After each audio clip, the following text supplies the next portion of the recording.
चलो तो स्टार्ट करें अभी। रेडी सब लोग? यस। तो हम स्टोरी सुन रहे थे। यूरोप में दो मेन कंट्रीज थे, एक आपकी ब्रिटेन की, दूसरे फ्रांस थे। इनके पास काफी बड़ा आर्मी था। और ये क्या होता था, अब देखो जो यूरोपियन कंट्रीज है, आप देखो वहां पर टेम्परेचर कई बार एक्सट्रीम जाता है। हम सब ने पढ़ा है ना, हमने सेल्फ में पढ़ा था। और हमने फोटोसिंथेसिस हम लोग क्या पढ़ते हैं, अगर टेम्परेचर कहीं पर ज्यादा कम होता है तो वहां पर प्रोडक्शन इफेक्ट होता है। ठीक है, जो फोटोसिंथेसिस प्रोसेस होती है उसके लिए 10 डिग्री अबव और 40 डिग्री के बिलो, 10 टू 40 डिग्री पीछे फोटोसिंथेसिस रिएक्शन अच्छा टेक प्लेस करती है। अब क्या होता है, वहां पर ठंडी ज्यादा पड़ती है। जब ठंडी ज्यादा पड़ेगी तो क्या होगा, प्रोडक्शन कम होगा ऑटोमेटिकली। तो ये प्रोडक्शन कम होता है, अब वहां पर पॉपुलेशन तो इंक्रीज होती है समय के साथ। हर कंट्री में, हर एक स्टेट में पॉपुलेशन इंक्रीज होती है। तो समय के साथ क्या होता है, हमको हमारे खुद के कंट्री के रिसोर्सेज कम पड़ जाते हैं।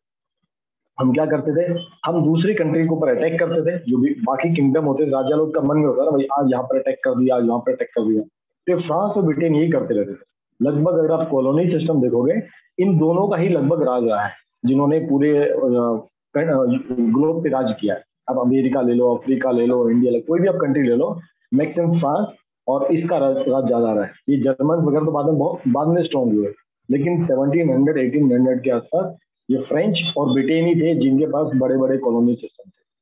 अब क्या हुआ, अब जैसे इनको लगा कि भाई हमको और रिसोर्सेस चाहिए, खासकर इनको स्पाइसेस चाहिए होता था। स्पाइसेस क्यों, जो लोग नॉन वेज खाते थे इनको स्पाइसेस अच्छा लगता था। अब इस टाइम जो स्पाइसेस मंगाते थे, ये कहाँ से मंगाते थे, जो सऊदी की कंट्रीज होती थी ये वहां से मंगाते थे। जो सऊदी अरेबिया होता था, मिडिल ईस्ट होता था, ये उनको वहां से आता था। अब देखो मैक्सिमम जो स्पाइसेस होते हैं वो इंडिया में होते हैं, है ना। मैक्सिमम स्पाइसेस फॉर्मेशन कहाँ पर होती है, इंडिया में होती है।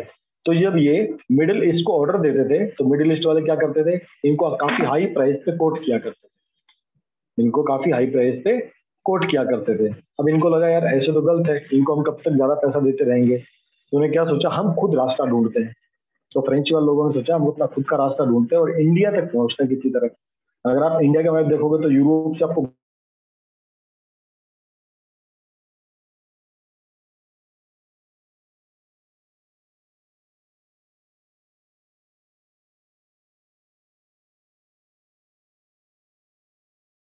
तो ये अपने नेविगेशन के तरीके से, भैया इनको पता तो था नहीं कि अनुमान था कि यहाँ पर सर हो सकते हैं। Sir Yes?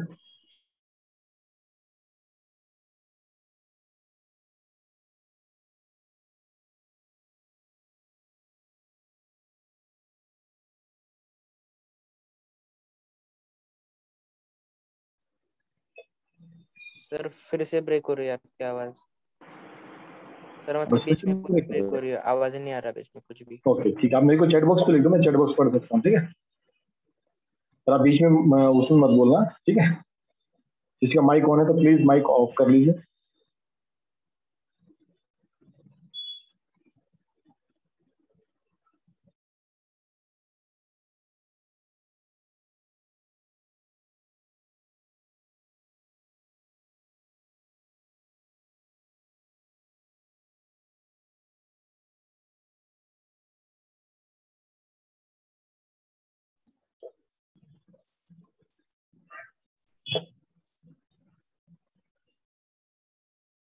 अभी आवाज ठीक आ रही है?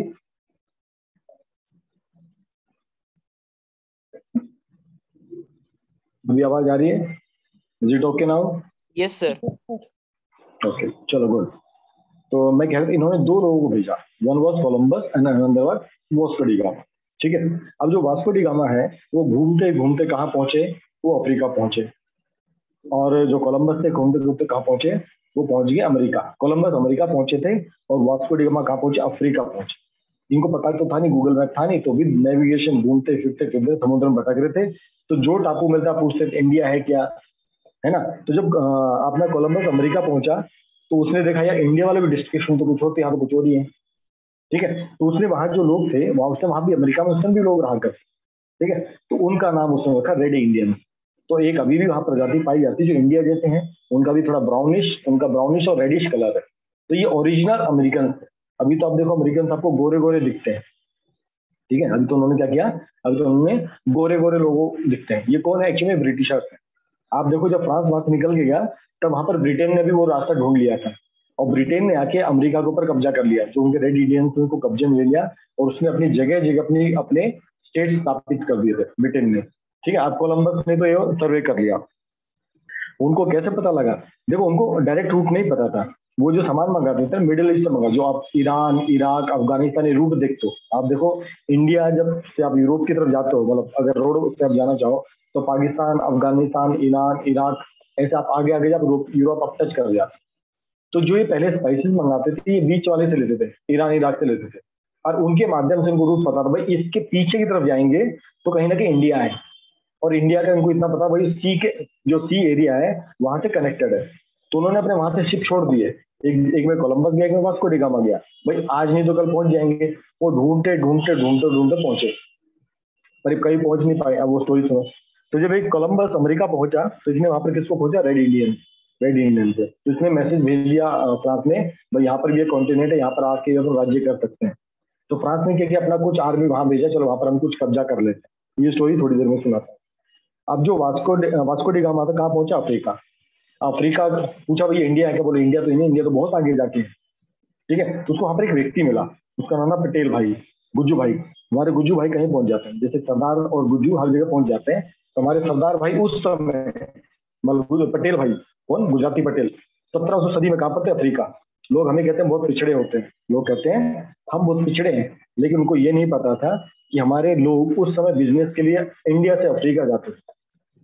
तो इस पटेल ने इस वास्को डी गामा को क्या कहा, ठीक है, कि मैं तुमको इंडिया ले चलता हूँ, या अगर ये कभी इंडिया नहीं लाता हो सकता इंडिया काफी हद तक इनका गुलाम नहीं बने। ये भी खासियत है। तो पटेल ने कहा चलो मैं तुमको इंडिया लेके चलता हूँ। बेवकूफ था ना, तो उसको वास्को डी गामा ने कहा ठीक है तुम मेरे शिप पर चलो, सर मैं बिजनेसमैन था तुमको। तो उसने प्रॉफिट लिया होगा कुछ तो। हाँ, दुष्ट था ये, हमारे इंडिया करप्शन की वजह से मारा जा रहा है। ठीक है, तो वास्को डी गामा ने तुम मेरे शिप पर चलो, तो भी ताकि मैं तुमको चलो अपना शिप दिखाता। तो वास्को डी गामा क्या हुआ, पटेल जी को बोला चलो भाई मैं तुमको अपना शिप दिखाता। तो पटेल जी ने उसका शिप देखा, बोला ये तुम्हारा शिप है? ये बच्चे सा शिप। बोला अगर इस शिप से जाएंगे तो रास्ते में जो पायरेट्स हैं, समुद्री लुटेरे, तुमको मार काट के खा जाएंगे और तुमको सब लूट लेंगे। बोले तुम मेरे शिप में चलो। उसको लगा यार इसका शिप कैसा होगा। उसने जब अपना शिप दिखाया, वो जो शिप था उससे 10 टाइम्स बड़ा था। तो सोचो इंडिया कितना डेवलप था। फ्रांस जो अपने आप को डेवलप कंट्री लोग आज कहते हैं, इंडिया उस समय में, भारतवर्ष उस समय में, उसका जो शिप था वो बच्चों जैसे दिखा, उसका शिप 10 टाइम्स था। और जब इसका शिप चलता था पटेल जी का, तो 12 शिप एक साथ चलते थे, जिसमें पूरी फौज आर्मी वगैरह सब रहती थी, भैया कोई अटैक करे तो उससे प्रिवेंटेशन हो। तो इस तरह व्यापार किया जाता। तो ये इस तरह धीरे धीरे कहाँ पर पहुंचा, ये वास्को डी गामा कहाँ पहुंच गया? इंडिया पहुंचा। ठीक, अब हम कोलंबस पे आते हैं।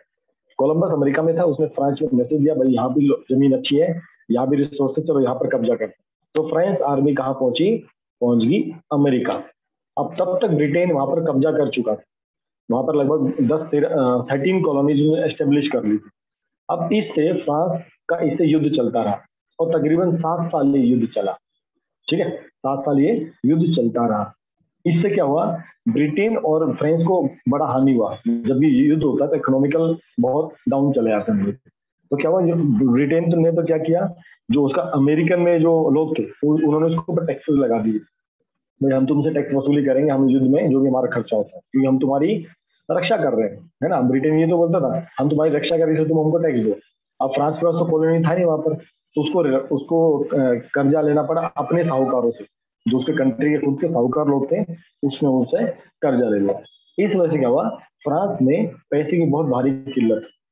ठीक है, अब यहाँ के बाद आपकी एक्चुअल में स्टोरी स्टार्ट। ये फर्स्ट स्टेट क्या है, सेकंड स्टेट क्या है, थर्ड। अब इसको धीरे धीरे पढ़ते हैं। अब ये जो इसका राजा था, इसका राजा कौन था?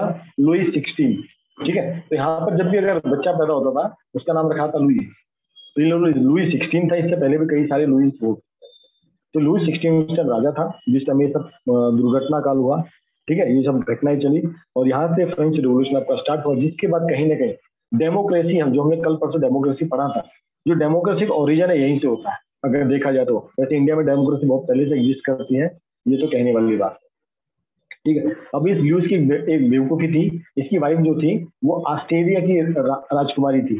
ऑस्ट्रिया करके किंगडम था, वहां की राजकुमारी थी। और ये बेवकूफ ऐसा था कि उसी की बात मारा करता था। इस वजह से क्या था, ये अपने महल में आराम करता था, जनता की कोई खैर खबर नहीं लेता जनता में क्या। इस वजह से जनता इससे नाराज थी, और इसलिए जनता इसको हटाना चाहती थी। अब देखो क्या क्या हुआ, अब हम इसको पढ़ते हैं। ठीक है, यहाँ तक सबको क्लियर? ये हमने बैकग्राउंड समझ लिया। कि भाई यूरोप में मतलब फ्रांस में लोगों ने विद्रोह क्यों किया, ये हमको समझने वाली बात है। अब हम स्टोरी पे आते हैं, बुक पे आते हैं। तो आपकी बुक, आप बुक की चीजें पढ़ते जाओगे तो ये भी आपको समझ आता है, ठीक है। तो फ्रांस जो सोसाइटी थी 18th सेंचुरी में 3 ग्रुप में डिवाइडेड थी, ठीक है। जो फ्रांस सोसाइटी थी ये आपकी कितने 3 ग्रुप में डिवाइडेड थी, तो 3 ग्रुप में डिवाइडेड थी। These groups are called as state, इनको स्टेट कहा जाता था, first state, second state and third state, ठीक है। अब फर्स्ट स्टेट में कौन कौन थे? फर्स्ट चर्चेस, जो चर्च होते थे, फादर्स होते थे, नन होते थे, जितने मेंबर्स थे उनको फर्स्ट स्टेट की काउंटिंग में लिया जाता था। भाई ये फर्स्ट स्टेट वाले लोग हैं, ठीक है। ये जो थे ये फर्स्ट स्टेट वाले लोग हैं, ठीक है। सेकंड स्टेट में कौन आते थे? ये थे जिनको कहते हैं, समझो मैंने तुमको मेडल दे दिया, तुमको मैंने भारत रत्न दे दिया, मैंने तुमको ये दे दिया, तो ये नोबल लोग थे, मतलब ये रेप्यूटेड लोग थे, ठीक है। जैसे कोई जमींदार का बेटा जमींदार होगा, डॉक्टर का बेटा डॉक्टर होगा, तो बाय बर्थ इनको नोबेलिटी मिलता था, ठीक है। हाँ, कुछ नए मेंबर को अगर अवॉर्ड करना होता था, जो जो मोनार्की था, राजा था, वो नए मेंबर्स को भी ये दे सकता था, मतलब नोबेलिटी वाला, कि भाई अब तुमको, चलो हमने तुमको साहूकार बना दिया या हमने तुमको जिले का थानेदार बना दिया, उससे उनको क्या करना पड़ता था? उनको उनको काफी हैवी टैक्स या पैसा खिलाना पड़ता था। किसको? राजा को। जो राजा को पैसा खिलाते थे तभी उनको क्या बना देते थे? नोबल बना देते। अब उसका जो बेटा बनेगा वो भी नोबल बन जाएगा, ठीक है। तो नोबलिटी कोड भी परचेज ऑल्सो, ये बाय बर्थ भी था और इसको खरीदा भी जा सकता था। और जो थर्ड स्टेट था, मतलब तीसरा जो कैटेगरी था लोगों का, वो उसमें भी 3 कैटेगरी थी, ठीक है। इस थर्ड कैटेगरी में भी 3 कैटेगरी थी। फर्स्ट कैटेगरी में कौन लोग आते थे? बड़े बड़े बिजनेसमैन आते थे, मर्चेंट आते थे, कोर्ट ऑफिशियल्स, लॉयर, जो मतलब एकदम बढ़िया पैसा छापने वाले लोग। ये first category, third third state का फर्स्ट कैटेगरी। इनके नीचे कौन थे? Peasant, artisan belong to the second, मतलब किसान लोग और जो आर्टिस्ट लोग थे वो सेकंड कैटेगरी में आते थे। थर्ड कैटेगरी में आते थे जिनके पास थोड़ी थोड़ी जमीन है, जिनके पास जमीन बिल्कुल नहीं है, और जो नौकरी गुलामी करते थे, ऐसे लोग थर्ड कैटेगरी में आते, ठीक है। और इन सबको लोएस्ट क्लास माना जाता है। तो लोग कहते हैं ना भाई कास्ट सिस्टम केवल इंडिया में है, ऐसा नहीं है। ये कास्ट सिस्टम हर सोसाइटी में, चाहे फ्रांस हो चाहे ब्रिटेन हो, हर जगह है, ये हर जगह देखा जाता है, ठीक है। अब इसमें एक खासियत बात क्या थी? जो फर्स्ट और सेकंड क्लास वाले थे ये इनको टैक्स भरने की कोई जरूरत नहीं थी, इनको टैक्स नहीं लगता था। जो सारा टैक्स भरते थे ये थर्ड स्टेट वाले भरते, इसलिए भी लोगों की नाराजगी थी। भाई वो एकदम रईस लोग है, पैसा उनके पास कोई टैक्स नहीं लेना, और जो भी है सब कुछ हमसे लेना। अब जो मैं तुमको बताया था कि जब युद्ध हुआ, युद्ध में फ्रांस को बहुत ज्यादा नुकसान हुआ, बहुत ज्यादा पैसे का नुकसान हुआ। तो वो जब इन्होंने जिनसे लोन लेके रखा, देखो आगे आता है, चलो आगे पढ़ेंगे, ठीक है। ये सीज करके क्या था? एक type of tax collected by churches, ठीक है। जो आकर चर्चेस थे, जो आकर फादर्स थे, वो किसानों से टैक्स कलेक्ट करते थे, ठीक है। हम आज रोते हैं कि भाई हमारे किसानों पर अत्याचार हो रहा है, अत्याचार हर सदी में हर एक के ऊपर हुआ है। तो जो चर्चेस थे वो अपना एक अलग टैक्स कलेक्ट कर, राजा के अलावा ये उनको टैक्स देना पड़ता था चर्चेस को, ठीक है। और टैले करके टैक्स था, जिसको हम डायरेक्ट और इनडायरेक्ट टैक्स कहते हैं, ये राजा कलेक्ट करता था। और ये कौन भरते थे? जो थर्ड स्टेट वाले थे। थर्ड स्टेट में वन कैटेगरी 1 हो, 2 हो, 3 हो, सबको भरना पड़ता था। फर्स्ट स्टेट वाले कोई टैक्स नहीं देते थे, सेकंड स्टेट वाले कोई टैक्स नहीं देते थे, केवल थर्ड स्टेट वाले ही टैक्स भरा करते थे। एक टैक्स देते थे राजा को, जिसको कहते थे, ठीक है। ये सब 18 सदी का था। वो जो टैक्स लगते थे एकदम छोटी छोटी बेसिक चीज पे, नमक पे टैक्स लग गया, तंबाकू पे टैक्स लग गया, जो बेसिक नीड होती है उसके ऊपर भी टैक्स लगा करता था, ठीक है। उस टाइम जो फ्रांस की करेंसी थी उसका नाम क्या था? लीवर, उसको लीवर भी आप कह सकते। उस टाइम जो फ्रांस की करेंसी थी, ये 1800 से पहले इसको बंद कर दिया गया, इस डिसकंटिन्यूड 1794, उसका इसको करेंसी को बंद कर दिया गया। तो जो लुई 16 जो राजा था, तो इस डेंसिटी का नाम क्या था? Bourbon king, bourbon family of the king. तो ये रूलर बने थे 1774 में, ठीक है। मैंने आपको कहा जैसे युद्ध चल रहा था, 7 साल तक लंबा युद्ध चलता रहा, ठीक है। और सर युद्ध तो चले, यस, सर बर्बन किंग मतलब जैसे मुगल मुगल किंग है ना, मौर्य मौर्य डेंसिटी, उनके सरनेम से किंग चला करते थे। अच्छा सर डायनास्टी। यस, डायनेस्टी, ठीक है। मुगल वंश, चोल वंश, मौर्य वंश, ओके, तो नाम है कर लीजिएगा, ठीक है। अब देखो, अब इस जो लुई 16 जब राजा बना, ठीक है, ये काफी छोटी उम्र में राजा बन गया, जब 20 साल का तब राजा बन गया था। अब इसके ऊपर पहले से बहुत कर्जा था, है ना। 20 काफी लंबे टाइम तक युद्ध चला था, ठीक है, जो कोर्ट के खर्च। यस सर, लुई 16 का थ्रोन पे स्वागत भी सर एम्प्टी ट्रेजर के साथ, मतलब बिना ट्रेजर के साथ ही हुआ था सर। क्या बच्चा, मैं आपका बात नहीं समझता, धीरे बोलो थोड़ा। सर लुई 16 का मतलब ये लुई 16 का थ्रोन पे स्वागत भी बिना ट्रेजर के साथ ही हुआ था, एम्प्टी ट्रेजर हाँ में। बिल्कुल बिल्कुल, वही पढ़ रहे हैं ना, देखो वही आगे आएगा। तो जब कई सालों तक युद्ध चला, उसका खजाना लगभग खाली था, उसको खजाना भरना था, जो लोग उसके साथ काम करते थे, मंत्री लोग, उसका राज्य था एकदम खाली था ना, मेड द ट्रेजर्स एम्प्टी। इस युद्ध ने उसका पूरा खजाना खाली कर दिया। अब क्या हुआ, अब क्यों हुआ, in addition to this helping during the war to 13 American colonies, है ना। ये ब्रिटेन ने जिस कॉलोनीज को बना के रखा था, 13 कॉलोनी थे, उनको आजाद कराने में इसका पूरा पैसा निकल गया। अब इसने क्या खर्चा, इसने उधार लिया था कितना, 2 बिलियन लीवर्स। किससे लिया था, जो देश के बड़े बड़े साहूकार थे, उसने ये लोन लिया था उनसे।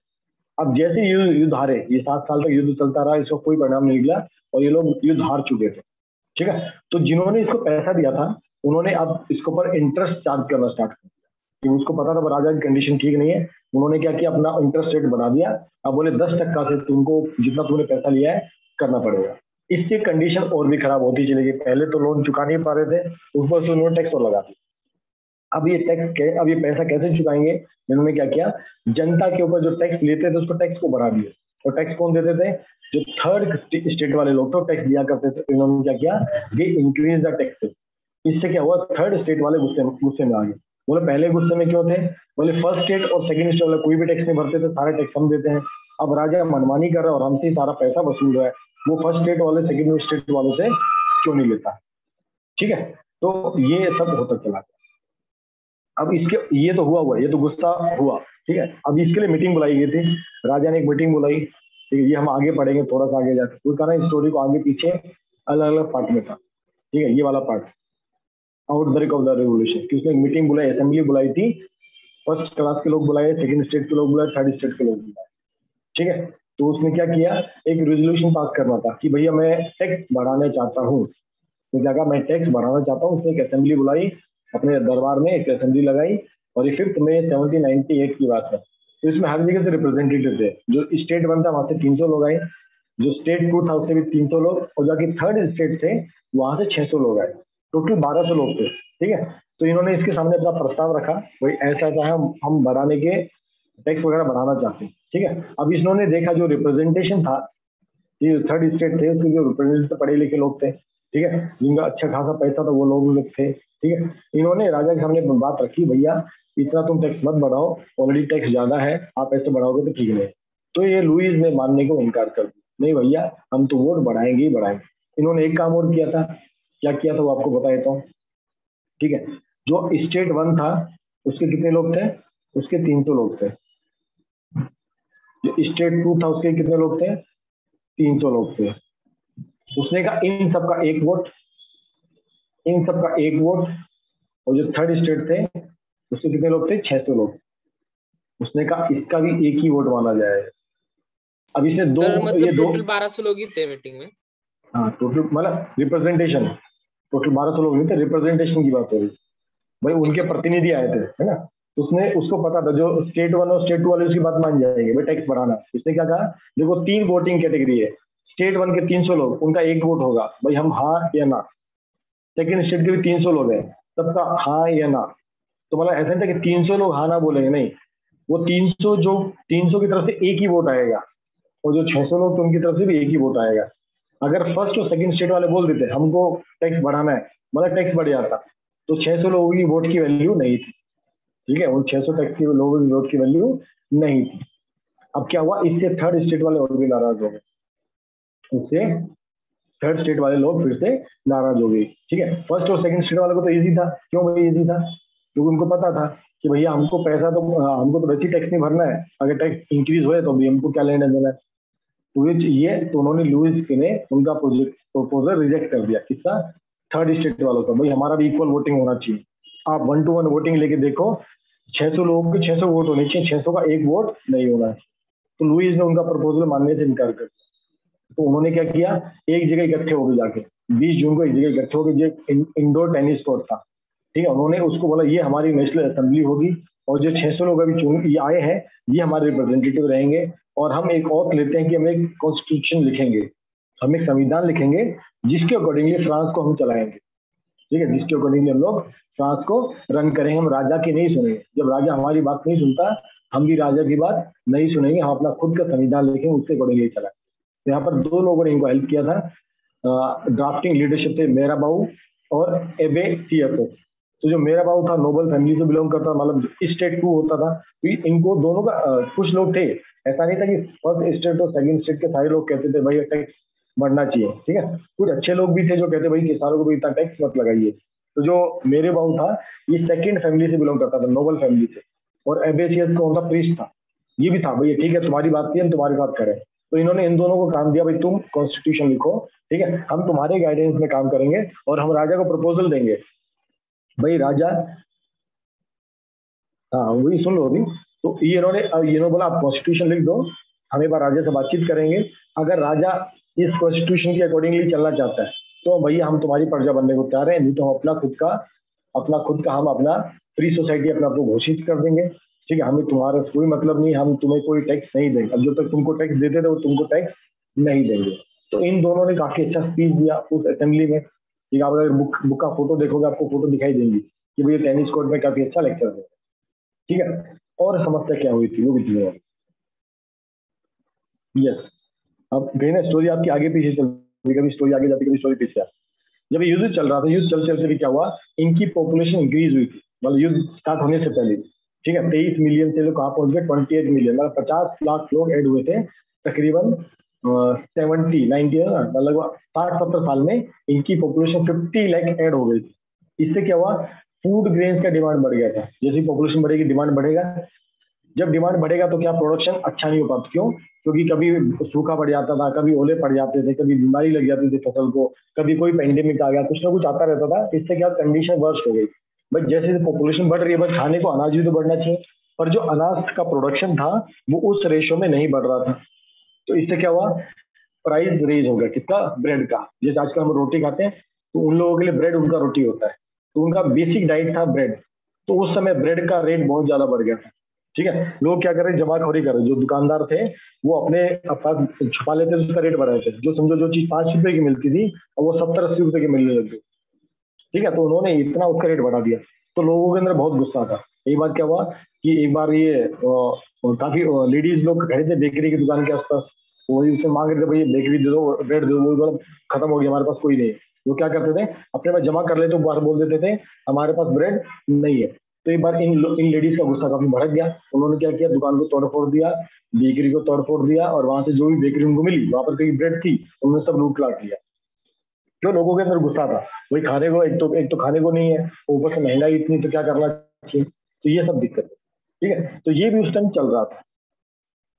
अब नीचे आते हैं स्टोरी पे, यस, हाँ, दैट वेरी ईयर हार्वेस्ट और badly affected because of the severe wind. तो ऑलरेडी मतलब ऑलरेडी जब 50 लाख ऐड हुए, एक साल में तो ऐड नहीं हुआ ना, 70 साल में ऐड हुआ, पर धीरे धीरे कैसा होता चला गया था, धीरे धीरे महंगाई बढ़ती जा रही थी। और उस साल जिस साल ये लुईस ने जब टैक्स बढ़ाने की बात की थी, उस साल फसल और भी खराब हो गई, उस समय एक दबा के ठंड पड़ी, जब ठंड पड़ी उससे जो रोटी का प्राइस था बहुत ज्यादा बढ़ गया। जो लोग थे जिन्होंने होर्डिंग करते, होर्डिंग मतलब छुपा के रखना, उन्होंने होर्डिंग करना स्टार्ट कर दी, ताकि कंडीशन एकदम क्रिटिकल हो जाए, क्योंकि जब महंगी होगी तब बेचेंगे, जो चीज 5 रुपए की 100 की हो जाएगी 200 की तब बेचेंगे। तो लोग लंबी लंबी लाइनों में कई घंटे खड़े होते थे, भैया हमको रोटी मिल जाए, पर रोटी उनको नहीं मिलती थी। तो ये वुमेन्स वगैरह गुस्से में इन्होंने बेकरी तोड़ फोड़ डाली, ठीक है। अब इनको रोकने के लिए, अब क्योंकि ये सब अब हर जगह हंगामा हो रहा है ना, इनको रोकने के लिए उसने क्या किया, उसने फोर्स बुलाई, प्रॉपर्टी भी ऐसी करते हैं, हाँ वही आप समझ सकते हो, ठीक है। तो इन्होंने क्या किया, ट्रुप्स भेजने का फैसला किया, ट्रुप्स भेजे जाएंगे, ठीक है। अब हम वापिस स्टोरी में फिर से ऊपर जाते हैं, स्टोरी ऊपर नीचे चल रही है, ओके, अब ऊपर पहुंचते हैं। A growing middle class and end to the privilege to the 13th class, ठीक है। In the 18th century, many persons who belong to the third estate earned their wealth through overseas trade and manufacturing goods are what termed as middle class, ठीक है। तो जो third state था उसमें काफी अच्छे भी लोग थे, जो काफी अच्छे पैसे वाले थे, तो उन्होंने नया सोशल ग्रुप बनाया which was comprised of the social court official lawyer. जितने पढ़े लिखे लोग थे वो थर्ड स्टेट में थे, नॉबल्स भी ज्यादा पढ़े लिखे नहीं थे, और प्रिस्ट तो चलो अपने अलग लेवल में पढ़ाई करते थे, पर ये बिजनेसमैन भी मिडिल क्लास वाले थे और ये पढ़े लिखे लोग भी मिडिल क्लास वाले थे। Peasant laborers have been participating revolt against increase in the taxes and food scarcity for the long time। तो किसान लोग कई लंबे समय तक आंदोलन कर रहे थे, ठीक है, but due to lack of mean and concrete programme they did not bring any change to the society. अब देखो जो 1917 से लेके 1918 है जो अभी पढ़ रहे हैं, तो देखो यहाँ पर क्या हो रहा है, महंगाई धीरे धीरे बढ़ती जा रही है। अब महंगाई जब सबसे पहले बढ़ती है तो सबसे पहले गरीब को दिक्कत आती है। तो ये जो गरीब लोग थे ये परेशान थे, ये छोटा मोटा रिवोल्ट तो करते थे कि भाई टैक्स बढ़ा रहे हो, ये सब हो रहा है, बट इनकी कोई सुनता नहीं था, क्योंकि उनके पास साधन नहीं थे जिससे सरकार के अगेंस्ट में कुछ एक्शन ले पाए या सोसाइटी को चेंज कर पाए। This bringing the change about the social economical order in the society relate to the middle class. अब इन्होंने बस समझ लिया भाई हमारे बस का काम नहीं है, अब जो मिडिल क्लास है वही कुछ कर सकते हैं। The people of the middle class were also oppressed at that time. जब 1720 की बात थी उस टाइम ये मिडिल क्लास वाले भी डरे रहते थे, क्योंकि इनको भी बड़ा टैक्स पे करना पड़ता था, ठीक है, और इनको भी जो कलर की है नोबेल्टी इनको भी अच्छा पैसे खिलाना पड़ता था। अगर ये लोग नहीं करते तो सेना उनके पास थी। तो स्टार्टिंग में ये मिडिल क्लास वाले बिजनेसमैन भी लोगों उनसे राजा लोगों से डरा करते थे। People of the middle class were educated and believe that no privilege should be given by birth. तो जो नोबल्स थे वो बाय बर्थ नोबल्स बना करते थे, तो इनका क्या मत था, वो पढ़े लिखे लोग था ना मिडिल क्लास वाले, बोलते भाई किसी को बाय बर्थ प्रिविलेज नहीं मिलना चाहिए। जैसे आज हम अपने देश में रिजर्वेशन की बात करते हैं, वो कहते हैं ब्राह्मण का बेटा ब्राह्मण तो उसको रिजर्वेशन ना मिले, तो कितना भी गरीब हो, उसको चाहे स्कूल जाने के लिए पैसा ना हो, लेकिन ब्राह्मण है ना वो ओपन कैटेगरी में आएगा।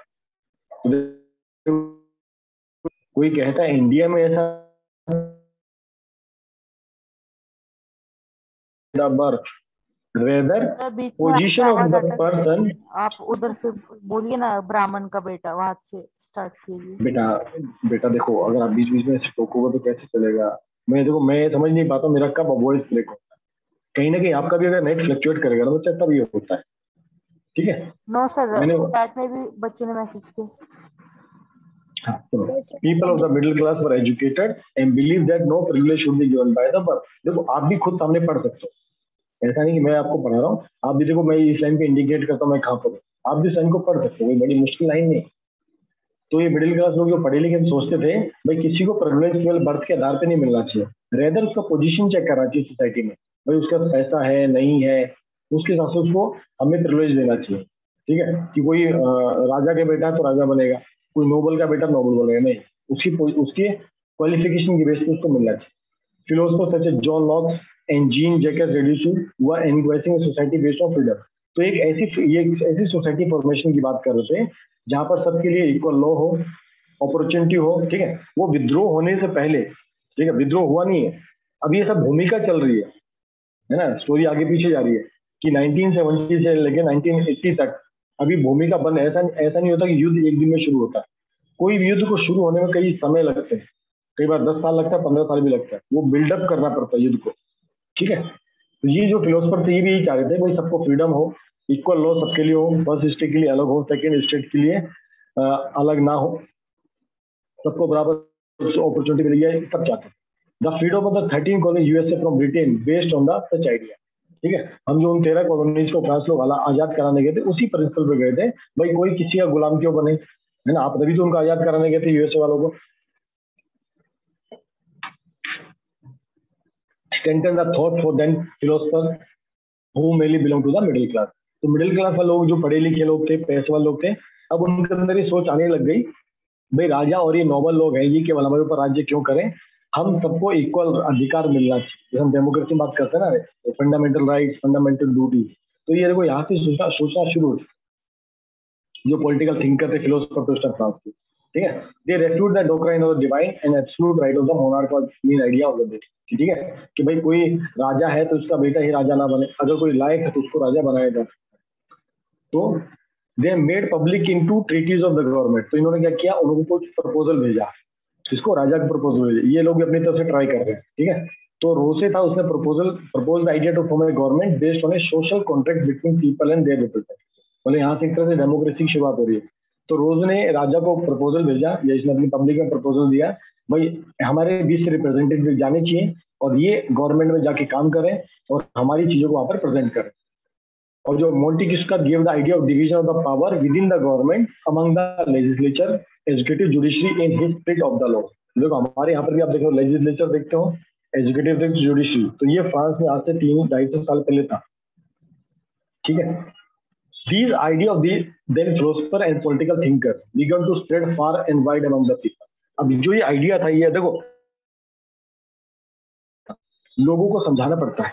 उसी तरह तो जो ये थिंकर थे, फिलोसफर थे, ये अपनी बात जनता तक लेके जाते। कैसे? चाय पे चर्चा, है ना, people start discussion to bring change, कि पूरे पब्लिक अब धीरे धीरे कुछ बदलाव आना चाहिए, फिर डिस्कशन करने लग गए। कहाँ का डिस्कशन कर रहे हैं? सैलून में बैठ के डिस्कशन कर रहे हैं, कॉफी हाउस में बैठ के डिस्कशन कर रहे हैं। ठीक है, कई सारी बुक में इसके बारे में लिखा गया, नए आइडियाज के बारे में। मैं some people use to read this books and newspaper. तो जब इनको लोग, बाहर वाले लोगों को इनकी बात पता लगी, यार ये लोग कितना अच्छा सोच रहे हैं, अब धीरे धीरे इनके अंदर भावना बनती चली गई, हाँ यार ये लोग सही कह रहे हैं, राजा को हमें हमारे ऊपर ऐसा नहीं करना चाहिए, कि हमारा रिप्रेजेंटेशन भी सच में होना चाहिए। तो spreading of ideas, freedom and news of further plans of Louis 16 to increase the rate of tax. तो ये सब मिलजुल के इकट्ठा हो गया। क्या क्या इकट्ठा हो गया? गरीबी इकट्ठी हो गई, भूखमरी इकट्ठी हो गई, फसल खराब होगी, इकट्ठा हो गया। ठीक है, ये आइडियाज लोगों के बीच में फैल रहा है कि भाई जनता का रिप्रेजेंटेशन होना चाहिए, और लुई 16 ने बोला टैक्स लगा दो। ये सब इकट्ठा होकर क्या हुआ? जनता एकदम दबा के गुस्से में आ गई, बोला राजा आप तेरी खैर नहीं, अब हम तेरे खिलाफ रिवोल्ट करेंगे। This result protest against the government, it's system and privilege class in the form of reverse. तो जो इन्होंने फर्स्ट क्लास सेकंड क्लास बना रखा था, हैवी टैक्स, जो भी गवर्नमेंट के पॉलिसीज इन्होंने सोच लिया, अब हम इसके अगेंस्ट में रिवोल्ट करेंगे। तो ये रिवोल्ट कब हुआ?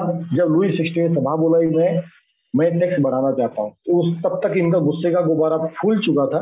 लुई 16 ने जैसे ही बोला कि भैया मैं तुम्हारे ऊपर टैक्स लगाने वाला हूँ, तो भैया इन्होंने ठान लिया अब राजा की खैर नहीं है। राजा या तो हमारे कॉन्स्टिट्यूशन के अकॉर्डिंगली चलेगा, या फिर वो राजा यहाँ पर रहेगा ही। ठीक है, ओके। तो एक न्यूज कहाँ तक हम पहुंच गए थे? यस, हाँ, इसको हम यहाँ तक ही पढ़ेंगे। ठीक है, बाकी हम कल पढ़ेंगे अगली बार। इसमें स्टोरी फॉर्म में पढ़ेंगे, ज्यादा अच्छा है। ठीक है, तो लुई 16 ने फाइनली सरेंडर किया। इतनी जल्दी सरेंडर नहीं किया। युद्ध कैसे हुआ, इन्होंने कैसे बैरक तोड़ी, है ना, जेल तोड़ी। तो आप लोग क्या करो, इस बुक को यहाँ तक पढ़ो, और जो आपकी स्कूल की बुक है उसको भी आप लोग पढ़ोगे। विच सिटी का नाम? सर जिसकी स्टोरी है वर्सेलिस। कहीं आपको नाम आएगा उसका? वर्सेलिस करके स्टोरी का नाम। ठीक है, ओके ओके सर। बाकी स्टोरी हम कल खत्म करेंगे। उन्होंने जेल तोड़ी, जेल के पत्थर अपने पास रखे, राजा ने उनकी बात मानी, पीछे से 4 से 5 ही तक है लेक्चर। यस। ठीक है, आप लोग, इसलिए मैंने आपको बुकलेट भेजा, बुकलेट पढ़ो और आप हिस्ट्री पढ़ो, कि हिस्ट्री जब तक आप खुद नहीं पढ़ोगे तब तक आप उसको लिख नहीं पाओगे। आपको मैं एकदम इजी बुक दे दिया है पढ़ने के लिए। ठीक है, मैं आज मैं इतना ही लूंगा क्लास। ओके, हाँ सर, बुकलेट पढ़ी थी सर। यस।